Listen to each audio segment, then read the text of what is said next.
नमो भगवते वासुदेवाय। तो आज हम लोग जो है इस श्रीमद् भागवतम का जो थर्ड कैंटो है उसका हम लोग 5वें अध्याय का 39 और 40 दो श्लोका करते हैं। तो हम लोग अब स्तुतियाँ चालू हो रही हैं, क्योंकि जो सब तत्व इकट्ठे हो गए, लेकिन उन सब से भी जब देवता लोग मिलकर सृष्टि नहीं कर पा रहे हैं तो फिर वो क्या कहते हैं, फिर वो जो है भगवान से स्तुतियाँ कर रहे हैं दोनों हाथ जोड़कर। हम लोगों ने पिछले श्लोक में जाना था कि दोनों हाथ जोड़कर वो सभी देवता स्तुतियाँ कर रहे हैं। तो कैसे स्तुतियाँ कर रहे हैं, अब हम लोग 39 से स्तुतियाँ सुनेंगे। देवता जो लोग जो कर रहे हैं। देवा ऊचु नमाम ते देव पदारविंदम प्रपन्नतापोपसमात पत्रम यन्मूलकेता यत योजसोरु संसार दुखम बहिरोक्षिपन्ति। तो देवा ऊचु तो उवाच जब होता है ना, तो एक लोग कहते हैं ऊचु मीन्स सारे देवता मिलकर स्तुतियाँ कर रहे हैं, इसलिए ऊचु आया है। तो कह रहे देवों ने कहा, देवता लोग उनकी जो है भगवान जी की स्तुति करते हैं। देवताओं ने कहा कि नमाम ते देव पदारविंदम। नमाम मीन्स हम सादर नमस्कार करते हैं, हम आपके शरणागत हैं और हम आपके चरण कमलों में सादर नमस्कार करते हैं कि हे प्रभु, आपके चरण कमलों की जो शरण लेता है, आपके जो शरणागत होते हैं, आप अपने शरणागतों के लिए कैसे हैं, छत्र के समान आप उनकी रक्षा करते हैं, उनकी हर कार्य बनाते हैं। जैसे जब बारिश का मौसम आता है तो हम लोग छाता लेकर बरसात से बचते हैं, और जब बहुत तेज टेम्परेचर ज़्यादा हो जाता है, धूप बहुत तेज हो जाती है, तो हम लोग छाता लेकर सड़क पर निकलते हैं कि कुछ धूप कम लगेगी। तो वही कह रहे हैं कि आप कैसे छत्र के समान, जो आपके पैर हैं, पैर के नीचे वाले तलवे हैं, ये भक्तों के लिए छत्र के समान हो जाते हैं, जो भौतिक अस्तित्व के समस्त कष्टों से उनकी रक्षा करते हैं। तो यहाँ पर हम लोगों को 3 तरह के ताप मिलते हैं ना, दैहिक, दैविक, भौतिक। तो मतलब कुछ ऐसे हमें कष्ट मिलते हैं जो हमारे शरीर कष्ट देते हैं। कभी हमें बुखार आ गया, कभी हमारा सिर दर्द होने लगा, कभी कुछ हो गया, ठीक है ना। कुछ जो होते हैं वो हमें मतलब देवताओं द्वारा, जैसे प्रकृति ने भूकंप आ गया, बहुत ज़्यादा बारिश हो गई, ये सब जो होते हैं ये ताप मिलते हैं। कुछ भौतिक यानी कि बाहर के लोगों द्वारा कष्ट दिए जाते हैं। कोई हमारी रास्ता रोक रहा है, तो कोई हमें गाली दे रहा है, कोई हमें गलत कह रहा है, तो इस तरीके के हमें ताप मिलते रहते हैं इस भौतिक जगत में। तो कह रहे हैं भौतिक अस्तित्व के समस्त कष्टों में उनकी भगवान रक्षा करते हैं। जो भगवान के शरणागत होते हैं वो तीनों तापों से हम लोगों की रक्षा करते हैं। किस लोगों की? जो भगवान की शरण लेते हैं, वो छाते की तरह हम लोगों को संभालते हैं और हम लोगों की रक्षा करते हैं। तो सारे मुनिगण उस आश्रय के अंतर्गत समस्त भौतिक कष्टों को निकाल फेंकते। तो जितने भी मुनिगण हैं, यानी कि मननशील व्यक्ति हैं, मनन करने वाले, तो जो भक्ति करते हैं वो मननशील भी होते हैं कि देखो हमें सारे कष्टों से मुक्ति कैसे मिलेगी। तो वो कैसे? भगवान की भक्ति कर कर। तो वो मुनिजन आश्रय के अंतर्गत समस्त भौतिक कष्टों को निकाल फेंक देते। जो भगवान की शरण ग्रहण कर लेता है तो उनके जीवन में कोई कष्ट नहीं आते हैं, तो वो कष्ट उनके निकल जाते हैं उनके जीवन से। अतः हम आपके चरण कमलों को सादर नमस्कार करते हैं।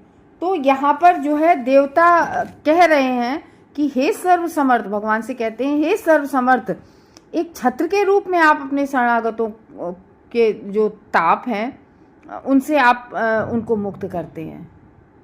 तो जो आपके चरण कमलों के आश्रय लेते हैं। तो संसार में देखो बहुत सारे भक्त ऐसे होते हैं जो अनासक्त होते हैं, उन्हें किसी से अटैचमेंट नहीं होता है। बहुत सारे भगवान के ऐसे भक्त हैं। तो ये भक्तों की क्या है, ये भक्तों की भक्ति है कि उन्हें भगवान के अलावा किसी और से कोई आसक्ति नहीं है। वो देखने में लगेंगे आपको कि हाँ भौतिक जगत के सारे कार्य कर रहे हैं, अपनी ड्यूटीज़ पूरी कर रहे हैं। बहुत सी माताजी लोग ऐसी हुई हैं जो घर के सारे कार्य को करते हुए और बहुत बड़ी भगवत भक्त। हमने हमारे घर में भी हमारी एक दादी थी, हमने उनको देखा कि वो घर के सारी ड्यूटीज़ करती हुई भगवान की बहुत बड़ी भक्त थी। सारे दिन उनका जो स्मरण और भगवान का नाम जप उनका चलता ही रहता था। मतलब कर रहे हैं सारे कार्य, लेकिन हर कार्य में भगवान का स्मरण हमेशा रहता था उनका। तो ये है। तो ऐसे जो मुनिजन होते हैं जो भगवान की शरण लेते हैं, बहुत आसानी से इस महान संसार के दुख को वो परित्याग कर देते हैं। कैसे कर देते हैं? केवल भगवान की भक्ति करके। तो ये है, क्योंकि भक्त को कोई ताप नहीं सताता है, कोई कष्ट नहीं सताता है। जो व्यक्ति काम क्रोध के वेग को सहन कर लेते हैं, क्रोध आया उसको सहन कर लिया, काम वासना उठी उसको सहन कर लिया, तो जो ऐसा होता है, और ऐसा इनको बस में करने वाला कोई भगवत भक्त ही होता है। तो ऐसे मनुष्य जो होते हैं, वो जो काम क्रोध को पार कर जाते हैं, वो लोग भक्ति से सारे कष्टों को पार कर लेते हैं।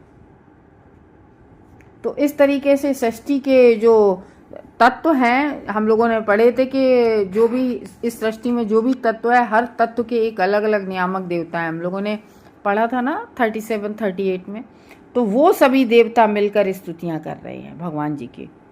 कह रहे ऐसे अनेक साधु संत हैं जो पुनर्जन्म, यानी कि दोबारा उनका जन्म होता है, पुनर्जन्म या अन्य समस्त भौतिक कष्टों पर विजय पाने का प्रयास में लगे रहते हैं कि हमें दोबारा से जन्म मृत्यु के चक्कर में ना पड़ना पड़े। किंतु इन सब में जो लोग श्री भगवान की ही शरण ग्रहण करते हैं, वो ही ऐसा कर पाते हैं। और वो भी कैसे? बिना किसी कठिनाई के सारे कष्टों को उतार फेंक सकते हैं। और अन्य लोग कई प्रयास करते रहते हैं, लेकिन वो तापों को नहीं छुटा पाते हैं, चाहे कोई भी प्रयास करते रहे। विविध प्रकार के दिव्य कार्यों में लोग लगे रहते हैं, भक्ति नहीं कर रहे हैं, और कार्य कर रहे हैं, और चैरिटी कर रहे हैं, दान दे रहे हैं। तो ये है, इसके लिए ऐसा कर पाना बहुत कठिन है। देखो, चाहे जितने कार्य कर लो, अगर भगवान की भक्ति नहीं करोगे तो ये तापों से मुक्त नहीं मिल पाएगी।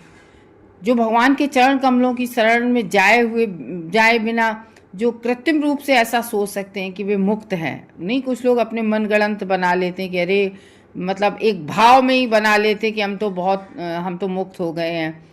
ऐसा संभव नहीं होता है। ये तो मिथ्या बातें होती हैं। तो ये मिथ्या मुक्ति है। मिथ्या मुक्ति से मनुष्य पुनः इस भौतिक जगत में फिर आ गिरता है। तो ये है कि हम लोग जो भौतिक जगत के सारे कार्य करते रहते हैं, जो जैसा कार्य करता है, तो जैसे 3 तरह के कर्म होते हैं, तो कर्म, अकर्म। कर्म जो अच्छे कार्य करता है, दान पुण्य करता है। अकर्म, विकर्म। विकर्म मीन्स बुरे कार्य। तो इस तरीके से 3 कर्म, अकर्म, विकर्म 3 तरह के कार्य होते हैं। तो इस तरीके से जो व्यक्ति कर्म कांड करता है, वो भौतिक जगत में फिर से आ गिरता है, क्योंकि उसने कितनी भी कठिन तपस्या क्यों न की हो। यह उन देवताओं का मत है। ये देवता लोग जो स्थिति कर रहे हैं, उनकी बात बताई जा रही है। और जो कुछ लोग ऐसे होते हैं जो वैदिक ज्ञान में बहुत पटु होते, भक्ति नहीं कर रहे, वैदिक ज्ञान में पटु है। तो अपनी भूत, वर्तमान तथा भविष्य के भी जो त्रिकाल दृष्टा होते हैं, जो तीनों कालों को, यानी कि भूत, वर्तमान, भविष्य तीनों को देख सकते हैं, जान सकते हैं। कौन? देवता लोग। ऐसे देवताओं के मत महत्वपूर्ण होते हैं ना, तो वो देवता लोग त्रिकालदर्शी होते हैं। तो वो जो कह रहे हैं वो महत्वपूर्ण बात है ना, क्योंकि देवता ही ब्रह्मांड की व्यवस्था का कार्यभार सब संभालते हैं। सारे देवता ही तो संभाल रहे हैं सारे पूरे ब्रह्मांड में जो भी कार्य चल रहे हैं। क्यों? देवता भगवान के बहुत विश्वसनीय सेवक हैं। इसलिए भगवान ने जिन जिन देवताओं को जिन जिन के लिए अपॉइंटमेंट किया है कि तुम ये कार्य करोगे, तुम ये कार्य, तो वो मतलब बेहद विश्वसनीय है कि जैसा कार्य दिया है भगवान ने, वो सभी देवता वैसा ही कार्य पूर्ण रूप से, जैसे ब्रह्मा जी को दिया है सृष्टि का, तो वो बड़े निष्ठापूर्वक उस कार्य को अपने को निभा रहे हैं, वो कर रहे हैं। तो इस तरीके से बताया है। अब हम लोग अगले श्लोक में 40वें में जानते हैं क्या बता रहे हैं। धार्त्यदस्मिन् भोइस् जीवास्ताप त्रयेणाभिहता न शर्म आत्मन लभते भगवंत स्थावगिच्छायाम सविधामत आश्रयेम। तो कह रहे धातर्यदस्मिन् भव ईसह जीवः, यानी कि यहाँ पर सबसे पहले भगवान को 3 नामों से पुकार रहे हैं। धातः, यानी कि धाता कौन होते हैं, जैसे जो हम लोग नहीं कहते अरे विधाता ने सब रच रखा है। हे पिता, यत, क्योंकि इसमें, और क्या बता रहे हैं इसमें, क्या कह रहे हैं भगवान को, ईश, यानी कि ईश्वर कह रहे हैं, और क्या कह रहे हैं, प्रभु कह रहे हैं। हे पिता, हे प्रभु, हे परमेश्वर, इस भौतिक संसार में जीवों को कभी कोई सुख प्राप्त नहीं हो सकता है। हम लोगों को लगता है कि सुख है, लेकिन क्या देवता लोग कह रहे हैं कि इस भौतिक जगत में कभी किसी भी जीव को कोई सुख प्राप्त नहीं हो सकता है। जैसे हम लोग कहते हैं कि अरे हमारी तो नौकरी लग जाए, बस हमें फिर सब सुख प्राप्त है, हमें फिर कुछ नहीं चाहिए, हमें नौकरी मिल जाए, और वो नौकरी लग भी जाती है। फिर उस नौकरी में इतनी कोई ना कोई ऐसी प्रॉब्लम खड़ी होती है, फिर वो पूरे जीवन व्यक्ति करता रहता है। ऐसे तो रोटी खाने को हमेशा मिलती रहती है, भगवान सबकी व्यवस्था करते हैं। इसी तरीके से जब व्यक्ति कहता है कि हमारा विवाह नहीं हो रहा, हमारा विवाह हो जाए, और कहीं विवाह हो गया, और विवाह की भाई बहुत सारे लोग ऐसे हमने भौतिक जगत में सुने हैं कि अरे विवाह हो जाए, विवाह हो जाए। कोई माँ ही कहती है हमारे लड़के की शादी हो जाए, शादी नहीं आ रहे, लड़का खुद कहता है हमारी शादी हो जाए, और विवाह हो जाता है, और कहीं गृहिणी यानी कि पत्नी ऐसी आ गई जो पूरे जीवन कलेश फैलाती रहे, या फिर विवाह हो गया और तुम उस घर के खर्च पूरे नहीं कर पा रहे हो, तो वो क्लेश ही क्लेश है ना जिंदगी में। तो वो कह रहे हैं कि इस जगत में हम लोग मांगते हैं कि ये चीज हो जाए, उससे हमें सुख मिल जाए, और अगर भगवान की इच्छा नहीं है तो फिर किसी में भी सुख नहीं है। भौतिक जगत में कोई भी जीव कभी भी सुख प्राप्त नहीं हो सकता है उसको। क्यों? क्योंकि वे 3 प्रकार के कष्टों से अभिभूत रहते हैं, जो 3 प्रकार के कष्ट होते हैं। तो अतएव ये आपके उन चरण कमलों की छाया की शरण ग्रहण करते हैं जो ज्ञान से पूर्ण है। भगवान के चरण कैसे हैं? ज्ञान से पूर्ण है, इसलिए हम भी उन्हीं की शरण लेते हैं। तो वो क्या कहते हैं देवता लोग कि हम तो भगवान की शरण ग्रहण करते हैं। क्यों? क्योंकि भगवान के चरण ही केवल आश्रय है सभी का।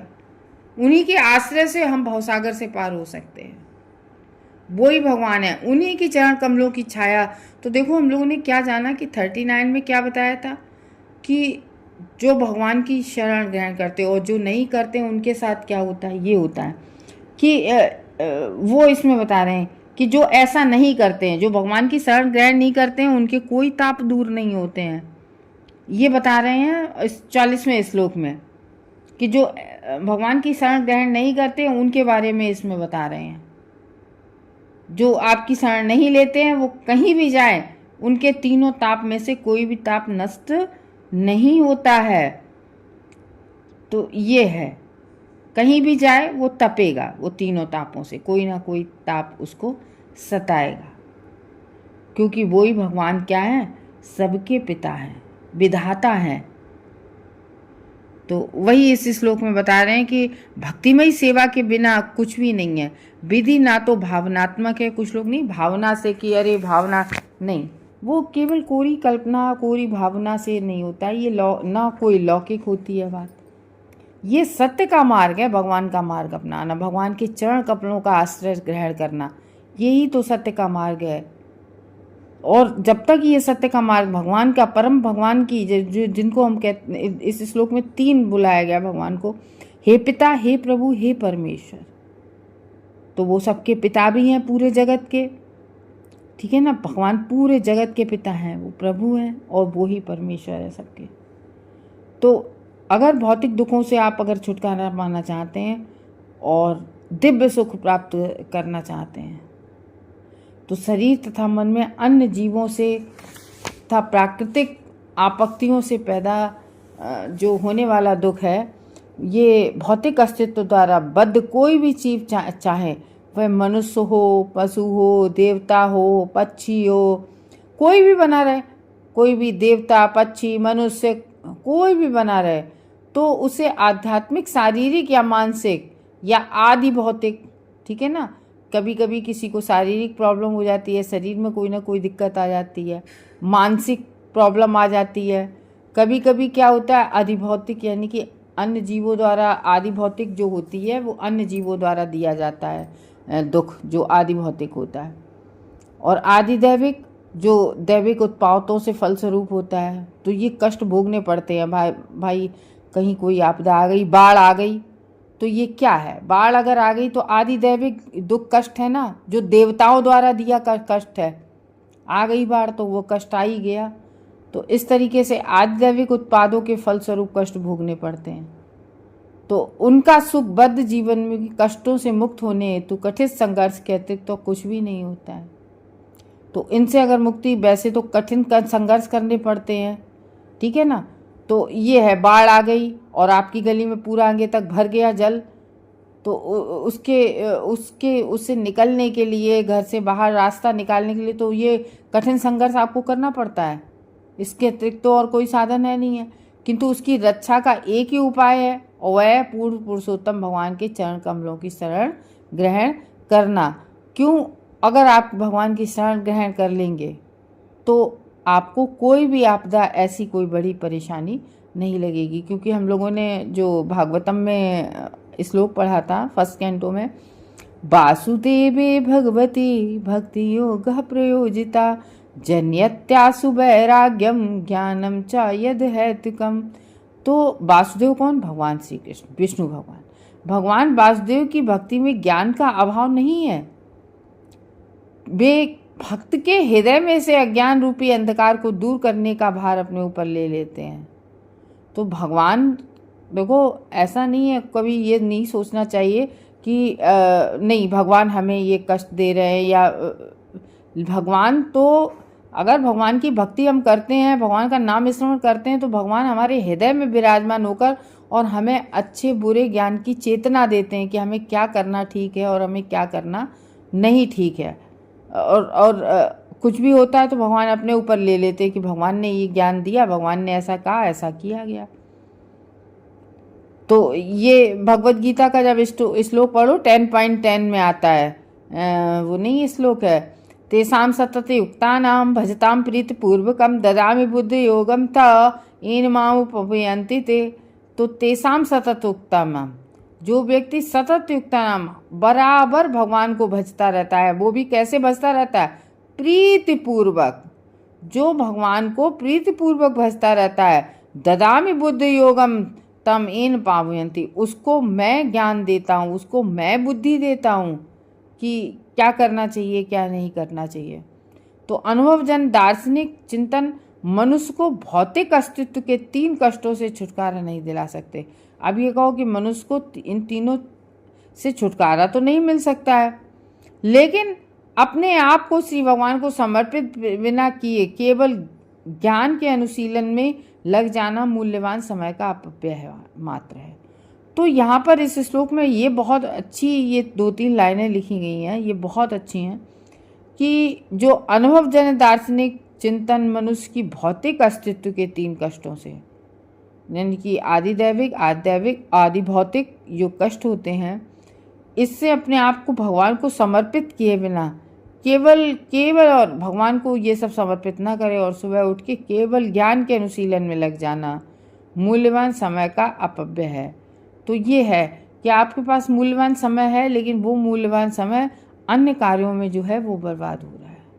तो इस तरीके से जो है इन दोनों श्लोकों में बताया गया है कि पहले बताया गया कि किस तरीके से भगवान अपने शरणागतों की छत्र की तरह से रक्षा करते हैं, और फिर उसके बाद में 40 में बताया गया है कि जो ऐसा कार्य नहीं करते हैं, जो भगवान की चरण कमलों की शरण ग्रहण नहीं करते हैं, वो कहीं भी जाए उनके जो है ये कष्ट, किसी भी तरीके से कष्ट नष्ट नहीं होते हैं। भगवान के चरण कमलों की शरण ग्रहण करने से ही व्यक्ति को सब कुछ प्राप्त हो जाता है। तो हम जानते हैं कि चाहे वो धन, वैभव, यश, कीर्ति, निरोगी काया कुछ भी है, तो हम, या मान लो एक बच्चे को कुछ भी ज़रूरत होती है तो वो न चाचा के पास जाता है, न ताऊ के पास जाता है, न मामा के पास जाता है, वो केवल और केवल अपने पिता के पास जाता है और पिता से ही कहता है कि हमारा इस चीज़ का मन है और हमें ये दिलवा दीजिए। उसी तरीके से हम सब के परम पिता परमेश्वर कौन है? भगवान श्री कृष्ण। तो उन्हीं के पास हमें जाना चाहिए और उन्हीं से हमें मांगना चाहिए। इसलिए इस श्लोक में दोनों में बता रहे हैं। हरे कृष्णा।